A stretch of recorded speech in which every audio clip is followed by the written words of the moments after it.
ముందుగా నా నుంచి ఓ చిన్న వివరణ. మనశంకర వరప్రసాద్ గారు సినిమాపై నేను చేసిన రివ్యూ వీడియోని చూసి కొందరు ఆడియన్స్కు డౌట్ వచ్చిందట. ఈ సినిమాను నేను చూశానో లేదో అని అనుమానపడుతున్నారు. నాపై అనుమానపడుతున్న వాళ్లకు క్లారిటీని ఇచ్చేందుకు ఇదిగో టికెట్ ఫోటోను కూడా పెడుతున్నాను. నా రివ్యూ వీడియో కింద మెగాస్టార్ చిరంజీవి గారి సినిమాకు నువ్వు కావాలని నెగిటివ్ రివ్యూను ఇచ్చావని కొందరు కామెంట్లు పెడుతూ ఉన్నారు. అసలు పూర్తి వీడియోను చూశారో లేదో తెలియదు, కానీ నేనైతే ఈ సినిమాకు నెగిటివ్ రివ్యూను ఇవ్వనే లేదు. ఫ్లాప్ సినిమా అని నేను ఎక్కడా అనలేదు. పర్లేదు, అబో యావరేజ్ సినిమా అనే చెప్పాను. నాకైతే పెద్దగా నవ్వు రాలేదు, కానీ కొంతమంది జనాలు ఆ కామెడీ సీన్లకు నవ్వుకోవడం చూశానని చెప్పాను. అన్నీ కలిసి వస్తే రాబోయే సినిమాల కంటెంట్లో కూడా పెద్దగా మెరుపులు లేకపోతే ఈ మనశంకర వరప్రసాద్ గారు సినిమాయే కలెక్షన్ల వర్షాన్ని పోసుకుంటుందని, సంక్రాంతి విన్నర్గా కూడా నిలుస్తుందని కూడా చెప్పాను. ఈ సినిమాకు సంబంధించిన 4 ప్లస్ పాయింట్లు చెప్తే అదే సంఖ్యలో మరో 4 మైనస్ పాయింట్లు కూడా చెప్పాను. అలా చెప్పడానికి వీలేదు. మెగాస్టార్ చిరంజీవి గారి సినిమాకు కేవలం పాజిటివ్ అంశాలు మాత్రమే చెప్పాలి, నెగిటివ్ పాయింట్లు అసలు చెప్పకూడదని అంటే ఎలా బాస్? ఆ నెగిటివ్ పాయింట్లను నేను ఒక్కడే చెప్పానా?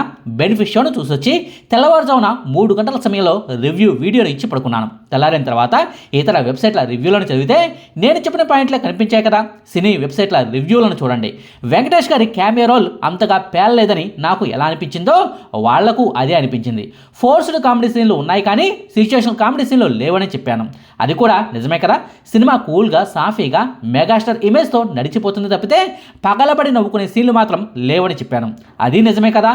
పాటలు, చిరంజీవి గారి యాక్టింగ్, ఓ భర్త పాత్రలో ఆయన చేసే హడావిడి, అడపదడప అక్కడక్కడా పేలిన 4 కామెడీ సీన్లు, ఇవే కదా ఈ సినిమాలో బాగున్న అంశాలు. ఇది వాస్తవం కదా. ఈ సినిమా బ్లాక్ బాస్టర్ హిట్ అని కామెంట్లు పెడుతున్న వాళ్ళు వాల్తేరు వీరయ్య సినిమా రేంజ్లో ఈ సినిమా ఉందని గుండెల మీద చేయి వేసుకుని మరి చెప్పగలరా? లేదు కదా. ఓ సినిమాకు రివ్యూని ఇస్తున్నామంటే అందులో పాజిటివ్ అంశాలు ఏమున్నాయి, నెగిటివ్ అంశాలు ఏమున్నాయి, ఓవరాల్గా ఈ సినిమా ఎలా ఉంది అన్నది చెప్పాల్సిన అవసరం ఉంటుంది కదా. కేవలం పాజిటివ్ అంశాలను మాత్రమే చెప్పి నెగిటివ్ అంశాలను చెప్పకుండా hit, super hit, blockbuster hit అంటూ అందరిలాగా నన్ను కూడా భజన చేయమంటే నేను మాత్రం చేయలేను బ్రదర్. అఖండ 2 సినిమా బాగుందని చెప్పావు కదా అని అంటారేమో. ఎస్, ఆ సినిమా కూడా బాగానే ఉంది, కానీ ఓ రేంజ్లో లేదు. అఖండ ఫస్ట్ పార్ట్ సినిమా రేంజ్లో లేదని ఆ రివ్యూ వీడియోలో కూడా నేను క్లారిటీగా చెప్పాను. అంతేకాదు, బాలయ్య బోయపాటి కాంబినేషన్లో వచ్చిన 4 సినిమాల్లో కథ పరంగా, ఎలివేషన్ల పరంగా, డైలాగుల పరంగా, ఆడియన్స్ సాటిస్ఫాక్షన్ పరంగా చూసుకుంటే ఈ అఖండ 2 సినిమాయే లాస్ట్ ప్లేస్లో ఉంటుందని కూడా చెప్పాను. అంతేకాదు, సినిమా బాగున్నా సరే అఖండ 2 సినిమా కమర్షియల్గా ఫ్లాప్ అయిందని కూడా చెప్పాను. త్వరలోనే ఆ సినిమా కలెక్షన్ల పూర్తి వివరాలను కూడా ఇస్తాను. సో నాకు ఇక్కడ హీరో ఎవరు అనేది ముఖ్యం కాదు, సినిమాలోని కంటెంట్ ముఖ్యం. ఏ హీరో సినిమా అయినా సరే నేను ఈక్వల్గానే ట్రీట్ చేస్తాను. నా రివ్యూలు కూడా ఇలాగే ఉంటాయి. ఇక ఈ సినిమా విషయంలో జరుగుతున్న ఓ వింత పరిణామం విషయానికి సంబంధించిన వీడియోలోకి వెళ్దాం. వాస్తవాలు మాట్లాడుకోవాలంటే మనశంకర వరప్రసాద్ సినిమా జస్ట్ అబోవ్ యావరేజ్ సినిమా, కానీ ఈ సినిమాకు మాత్రం బ్లాక్ బాస్టర్ రేంజ్లో సోషల్ మీడియాలో కామెంట్లు వినిపిస్తున్నాయి. ఫలానా విషయంలో మిస్టేక్స్ ఉన్నాయంటూ ఏ అంశాల్లో ఈ సినిమా మైనస్ అయిందో చెప్తూనే ఓవరాల్గా మాత్రం పండుగ సినిమా అంటూ మెయిన్ స్ట్రీమ్ మీడియా కూడా మోసేస్తోంది. ఇదే సినిమా, ఇదే కథ, ఇదే సంక్రాంతి పండగకు చిరంజీవి గారు హీరో కాకుండా, అనిల్ రావిపూడి గారు దర్శకుడు కాకుండా వేరే హీరోతో, వేరే దర్శకుడితో తీస్తే కనుక ఖచ్చితంగా ఫ్లాప్ ముద్రనే వేసేస్తారు. కానీ ఈ మనశంకర వరప్రసాద్ సినిమాకు మాత్రం నార్మల్ హిట్ టాక్ కాదు, నెట్టెంట బ్లాక్ బాస్టర్ హిట్ టాక్ కనిపిస్తోంది. బాగోలేదు, వరస్ట్ అన్న మాటను ఏ ఒక్కరు కూడా అంటలేదు, నేను కూడా అంటలేదు. అసలు ఈ సినిమాకు ఎందుకు ఇలాంటి టాక్ వస్తుంది? అబోవ్ యావరేజ్ సినిమాను కూడా ఆడియన్స్ బ్లాక్ బాస్టర్ హిట్ దిశగా ఎందుకు తీసుకెళ్తున్నారు అన్న విషయాలను, అందుకు గల కారణాలను ఒక్కొక్కటిగా చెప్పుకుందాం. ఈ సినిమాకు ఈ రేంజ్లో పాజిటివ్ టాక్ రావడానికి మొట్టమొదటి కారణం దర్శకుడు అనిల్ రావిపూడి గారు. దర్శకుడు అనిల్ రావిపూడి గారిని ఫ్యామిలీ ఆడియన్స్ బాగా ఓన్ చేసుకున్నారు. థియేటర్లలో అనిల్ రావిపూడి మార్కు స్పష్టంగా కనిపించింది. గతంలో మెగాస్టార్ చిరంజీవి గారి సినిమాలకు రాత్రిళ్ళు బెనిఫిట్ షోలు పడినప్పుడు 195% మంది మగాళ్ళు మాత్రమే ఉండేవాళ్ళు. ఈలలు, గోలలు, హంగామా తెగ కనిపించేది. మొదటి రోజు కూడా ఫ్యాన్స్ హడావిడి ఎక్కువగా కనిపించేది. రెండో రోజు నుంచే ఫ్యామిలీ ఆడియన్స్, లేడీస్ థియేటర్లకు క్యూ కట్టేవాళ్ళు. కానీ మనశంకర వరప్రసాద్ గారు సినిమాకు మాత్రం రాత్రి బెనిఫిట్ షోలకు కూడా ఫ్యామిలీ ఆడియన్స్ వచ్చారు. 2-3 ఏళ్ల చంటి పిల్లలను కూడా ఒళ్ళో వేసుకుని మరీ థియేటర్లకు రావడం కనిపించింది.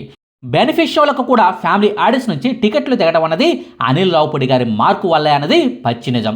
ప్రతి సంక్రాంతికి అనిల్ రావిపూడి గారి సినిమా వస్తే ఆయన ఏ హీరోతో వచ్చారన్నది ఫ్యామిలీ ఆడియన్స్ పట్టించుకోరు. బాగుందా బాగోలేదా అంటూ రివ్యూల కోసం ఫ్యామిలీ ఆడియన్స్ చెక్ చేసుకోరు. గుడ్డిగా టికెట్లను బుక్ చేసుకుంటారు. అనిల్ రావిపూడి మార్క్ సినిమాను ఎంజాయ్ చేస్తారు. ఇక ఈ సినిమాకు ఈ రేంజ్లో పాజిటివ్ టాక్ రావడానికి రెండో కారణం అంచనాలను చాలా తగ్గించుకుని మరీ థియేటర్లకు ఆడియన్స్ వెళ్ళడం. ఓ సరికొత్త ప్రపంచాన్ని చూడబోతున్నాం, ఓ కొత్త కొత్త కథను అనిల్ లోపడి తీయబోతున్నాడు. మెగాస్టార్ చిరంజీవి గారిని ఇంతవరకు చూడని యాంగిల్లో ఈ సినిమాను చూపించారు అంటూ ఈ సినిమా గురించి అనిల్ లోపడి గారు గొప్పలు చెప్పుకోలేదు. పాత చిరంజీవిని మళ్ళీ చూపించబోతున్నాం, ఆయనలోని వింటేజ్ చిరంజీవిని మళ్ళీ చూపిస్తాను అంటూ ఈ సినిమాలో ఆయన పాత్ర ఎలా ఉంటుందో అనిల్ లోపుడి ముందే చెప్పేశాడు. అంతేకాదు అనిల్ లోపుడి సినిమాల్లో కథ పెద్దగా ఉండదు, ఓ చిన్న పాయింట్ను తీసుకొని దాని చుట్టూ కామెడీ ట్రాక్లను రాసుకుంటాడు, సినిమాను ఎంటర్టైనింగ్గా తీస్తాడు అంతే అంటూ సగటు సినీ ప్రియులందరికీ అనిల్ లోపుడి సినిమాల పట్ల ఓ అవగాహన ఉంది. ఏ యాంగిల్లో ఈ సినిమా ఉంటుందని సినీ ప్రియులు ముందస్తుగా అంచనా వేసుకున్నారో అదే ట్రాక్లో కథ నడుస్తుంది. కథ తక్కువ, కామెడీ ట్రాకులు ఎక్కువ అన్నట్టుగా సినిమా ఉంటుంది. ముందస్తుగానే ప్రేక్షకులు ఓ అంచనాకు వచ్చేశారు కాబట్టి థియేటర్లో ఈ రొటీన్ కథను చూసి ఆడియన్స్ పెద్దగా నిరాశపడలేదు. అందుకే ఈ సినిమాకు పాజిటివ్ టాక్ వస్తుందన్నమాట. ఇక ఈ సినిమాకు ఈ రేంజ్లో పాజిటివ్ టాక్ రావడానికి మూడో కారణం కమర్షియల్ సినిమాలకు ఇంతకంటే ఎక్కువ అవసరం లేదన్న ఒపీనియన్ను ప్రేక్షకుల మైండ్లో ఈ తరం దర్శకులు ఏర్పడలే చేయటం. ఇది ఈ ఒక్క సినిమా విషయంలోనే కాదు, ఇటీవల కాలంలో వచ్చిన మున్ముందు రాబోతున్న కమర్షియల్ సినిమాలన్నిటికీ వర్తించే కారణం. ఒకప్పుడు కమర్షియల్ సినిమాలంటే ఫ్యామిలీ సబ్జెక్టులు ఉండేవి, ఫ్యామిలీలో కాన్ఫ్లిక్ట్ బలంగా ఉండేది. అన్నాదమ్ముల గొడవ కావచ్చు, తండ్రి కొడుకుల గొడవలు కావచ్చు, కుటుంబం మొత్తానికి ఎదురయ్యే సమస్య కావచ్చు, అత్తాకోడల మధ్య టామ్ అండ్ జెర్రీ గేమ్ కావచ్చు. ఇలా చెప్పుకుంటూ పోతే గతంలో కమర్షియల్ సినిమాల్లో ఓ సీరియస్ కాన్ఫ్లిక్ట్ ఏదో ఒకటి ఉండేది. ఆ సీరియస్ ఇష్యూను మరింత సీరియస్ కథనంతో పరిష్కరించకుండా ఎంటర్టైనింగ్ యాంగిల్లోనే స్క్రీన్ ప్లేను రాసేవాళ్ళు. సెంటిమెంట్ సీన్లు కూడా బాగుండేవి. కానీ ఇప్పుడు ఆ తరహా ఓల్డ్ ట్రీట్మెంట్కు ఈ తరం దర్శకులు మంగళం పాడేశారు. ప్రజెంట్ ట్రెండ్కు తగ్గట్టుగా సీరియస్ కాన్ఫ్లిక్ట్ని కూడా ఫన్నీగా తెరకెక్కిస్తున్నారు. మనశంకర వరప్రసాద్ సినిమాని తీసుకోండి. భార్యాభర్తలు ఇద్దరు ఎందుకు విడిపోయారు అని అడిగితే సినిమాను చూసిన వాళ్ళు చెప్పే సమాధానం ఏమిటి? బలమైన కారణం ఏమైనా ఉంటుందా? సిల్లీ సీన్లతో విడాకుల ప్రక్రియను చూపించారు. జనాలు ఆల్రెడీ బోల్డ్న సమస్యలతో సతమతమవుతున్నారు. థియేటర్లకు వచ్చేవాళ్ళు అవన్నీ మర్చిపోయి సరదాగా నవ్వుకోవాలి, కానీ థియేటర్లో కూడా వాళ్ళను ఏడిపించడం దేనికంటూ ఈ తరం కమర్షియల్ డైరెక్టర్లు చెప్పే లాజిక్ను ప్రేక్షకులు కూడా ఆమోదిస్తున్నారు. ఏడుపు గొట్టు సీన్లు లేని ఓ చిన్న కథ, దాని చుట్టూ 4-5 కామెడీ ట్రాకులు, ఓ 4 ఫైట్లు, ఓ 4 పాటలు, డబుల్ మీనింగ్ డైలాగులు, ఎబ్బెట్టు సీన్లు లేని కామెడీ ట్రాకులు, ఇవి ఉంటే చాలు మాకు అంటూ ఫ్యామిలీ ఆడియన్స్ అంతా ఓ చట్రంలో ఇరుక్కుపోయేలా ఈ తరం దర్శకులు వాళ్ళను సెటరేట్ చేసేశారు. ఈ మనశంకర వరప్రసాద్ సినిమా కూడా అదే ట్రాక్లో ఉండడం వల్లనే కథ విషయంలో సవాలక్ష లోపాలు ఉన్నా ఫ్యామిలీ ఆడియన్స్ నుంచి ఈ సినిమాకు పాజిటివ్ టాకే వస్తుంది. ఇక ఈ సినిమాకు ఈ రేంజ్లో పాజిటివ్ టాక్ రావడానికి 4వ కారణం చిరంజీవి గారి యాక్టింగ్ లెవెల్స్. చిరంజీవి గారికి ప్రస్తుతం 70 ఏళ్ల వయసు, అయినా సరే తన శక్తికి మించి మరీ ఆయన ఈ సినిమాలో నటించారు. పాత సినిమాల్లోని ఆయన సీన్లనే మళ్ళీ ఈ సినిమాలో రీక్రియేట్ చేశారు. తన పాటలకు తానే స్టెప్పులు వేసుకున్నారు. తనదైన శైలిలో వెరైటీ మేనరిజమ్స్తో సగటు అభిమానికి ఏం అంశాలు కావాల్సి వచ్చిందో వాటిని పక్కాగా ఆడియన్స్కు ఇచ్చేశారు. ఓవైపు బాడీ డబుల్స్ను ఇష్టం వచ్చేట్టుగా వాడిస్తూ యంగ్ హీరోల సినిమాలను చుట్టేస్తూ ఉంటే చిరంజీవి గారు మాత్రం ఈ సినిమా కోసం పూర్తిగా ప్రాణం పెట్టేశారు. 70 ఏళ్ల వయసులోనూ యాక్షన్ సీక్వెన్స్లో అక్కడక్కడా తప్పితే 195% సీన్లలో చిరంజీవి గారే స్వయంగా యాక్ట్ చేశారు. డ్యాన్స్ విషయంలో కూడా ఏమాత్రం గ్రేస్ తగ్గకుండా ఫ్యాన్స్కు కనువిందు చేశారు. ఆయన యాక్టింగ్ లెవెల్స్, ఆయన పడిన కష్టాన్ని చూసిన ప్రేక్షకులు కథకు తగ్గ న్యాయం చేశారులే అన్న అభిప్రాయాన్ని వ్యక్తం చేస్తున్నారు. అందులోనూ గాడ్ ఫాదర్, భోళా శంకర్ వంటి సినిమాలతో పోల్చితే ఎన్నో రెట్లు బెస్ట్గా ఉండడం కూడా ఈ సినిమా టాక్ కలిసి వస్తుంది. ఇక ఈ సినిమాకు ఈ రేంజ్లో పాజిటివ్ టాక్ రావడానికి 5వ కారణం సోషల్ మీడియాలో నెగిటివిటీ లేకుండా చూసుకోవటం. బుక్ మై షో యాప్లో ఈ సినిమాకు సంబంధించి నెగిటివ్ రివ్యూలు రాకుండా కోర్టుల నుంచి ఆర్డర్లు తెచ్చుకున్న విషయం తెలుసు కదా. పోటాపోటీగా సినిమాలు ఉన్న సమయంలో కంటెంట్తో కలెక్షన్లు తెచ్చుకోకుండా పక్కోడి సినిమాను తెక్కుసి మరీ కావాలని బ్రదర్లు మరీ సొంత సినిమాను హిట్ చేసుకుంటున్న దారుణమైన పరిస్థితులు సినీ ఇండస్ట్రీలో దాపురించాయి. ఈ పరిణామం వల్ల బాగా నష్టపోయిన సినిమాలు ఇటీవల ఎన్నో ఉన్నాయి. ఒక్క రోజులోనే కలెక్షన్లో కుప్పకూలిపోయిన సినిమాలు కూడా ఎన్నో ఉన్నాయి. ఇలాంటి ఎఫెక్ట్ ఈ సినిమాకు రాకుండా ఉండేలా మేకర్స్ కోర్టు ఆర్డర్లు తెచ్చుకున్నారు. బుక్ మై షో యాప్లో రివ్యూ ఆప్షన్ను క్లోజ్ చేయించారు. రానున్న రోజుల్లో ఇదే ట్రెండ్ను మిగిలిన సినిమాలు కూడా పాటిస్తాయి అంటల్లో ఏమాత్రం సందేహం లేదు. ఇవే మనశంకర వరప్రసాద్ సినిమాకు ఊహించిన దానికంటే ఎక్కువ రేంజ్లో పాజిటివ్ టాక్ రావడానికి కారణమైన 5 అంశాలు. ఈ సంక్రాంతి విన్నర్ రేసులో అయితే ఈ సినిమా అయితే చేరిపోయింది. కలెక్షన్లు కూడా అదిరిపోయే రేంజ్లో వస్తాయి.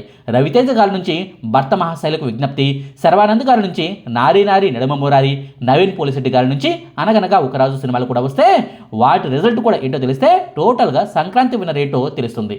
ఇదండి మనశంకర వరప్రసాద్ సినిమాకు ఈ రేంజ్లో పాజిటివ్ టాక్ రావడానికి గల కారణాలు. మీకు ఈ వీడియో నచ్చితే లైక్ చేయండి, షేర్ చేయండి. మరిన్ని ఆసక్తికరమైన వీడియోల కోసం మా కొత్త ముచ్చట ఛానల్ను సబ్స్క్రైబ్ చేయడం మాత్రం మర్చిపోకండి. Thank you.